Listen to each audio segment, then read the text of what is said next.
warahmatullahi wabarakatuh. Perkenalkan, saya Muhammad Zaidan Wijaya dari Prodi Ilmu Komunikasi, Fakultas Ilmu Sosial dan Ilmu Politik semester 1 Universitas Pramita Indonesia. Hari ini saya akan menanyakan beberapa hal mengenai.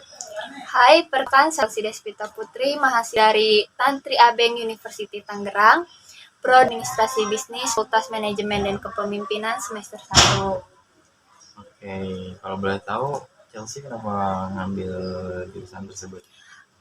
Alasan aku ngambil prodi administrasi bisnis itu karena menurut aku ya, administrasi bisnis itu ngajarin kita cara pengelolaan bisnis yang baik, manajemen yang baik. Nah, jadi dari situ aku dapat belajar banyak sih mengenai cara berbisnis yang baik itu. Nah, kebetulan juga aku pengen jadi pembisnis muda sih. Semoga kesampaian ya. Amin. Kayak aku mau nanya apa? Boleh. Bagaimana sih cara pembelajaran di kampus Tantri Abeng University Tangerang, dan gimana sih cara komunikasi antara mahasiswa dengan dosennya? Untuk sistem pembelajarannya sendiri di kampus Tantri Abeng University Tangerang itu dilakukannya secara offline atau tatap muka ya. Tapi terkadang kan ada dosen itu yang berhalangan untuk hadir ke kampus. Itu biasanya dilakukannya secara online melalui Zoom atau Google Meet. Seperti itu sih Zaidan. Untuk komunikasi antar mahasiswa dan dosen itu berlangsungnya secara efektif, terbuka, dan saling menghormati ya. Jadi mahasiswa itu mudah untuk memahami apa yang dosen sampaikan, kayak gitu sih. Jadi pembelajarannya ada dua ya, Iya. Terkadang melalui online jika dosennya berhalangan atau bagaimana. Iya. Oke. Terus untuk komunikasi juga lancar ya sama dosennya. Lancar. Ya, terus.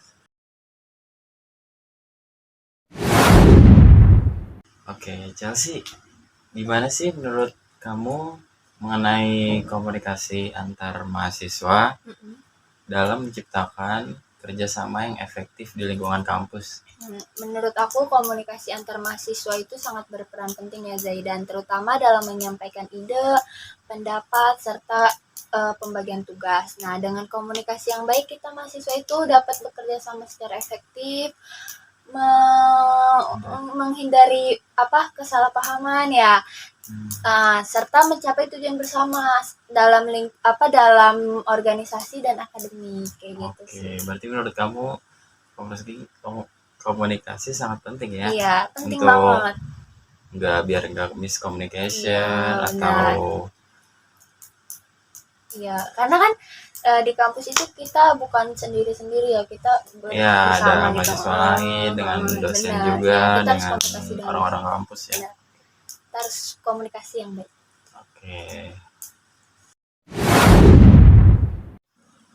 Oke, Chelsea, tadi kan kita udah ngomongin tentang komunikasi yang efektif. Gimana sih komunikasi efektif dapat meningkatkan keberhasilan kinerja mahasiswa? Komunikasi yang efektif itu meningkatkan pembagian tugas yang jelas, koordinasi yang baik, serta penyelesaian masalah secara bersama-sama, sehingga kinerja itu dapat berjalan secara terarah gitu loh. Ya. Oke, berarti biar berstruktur ya, berjalan dengan lancar dengan mahasiswa-mahasiswa lain, biar nggak ada miskomunikasi juga ya. Iya.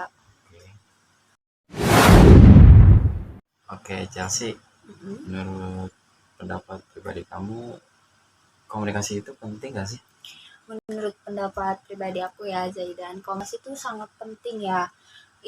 Komunikasi itu sangat penting dalam kehidupan sehari-hari. Karena dengan komunikasi itu kan kita bisa menyelesaikan masalah, secara bersama-sama, mencapai tujuan bersama gitu loh. Kalau menurut pendapat pribadi aku itu sangat-sangat penting sih komunikasi. Oke, untuk menyelesaikan masalah atau dalam akademik lain juga penting ya. Dalam organisasi juga sangat penting. Karena kita butuh komunikasi. Iya, kalau enggak bakal susah ya. Miskomunikasi juga ya. Oke. Jadi menurut kamu komunikasi itu sangat penting ya? Penting banget. Dalam organisasi atau kehidupan sehari-hari, di dunia perkuliahan atau kerja itu sangat penting. Yes, betul sih. Iya.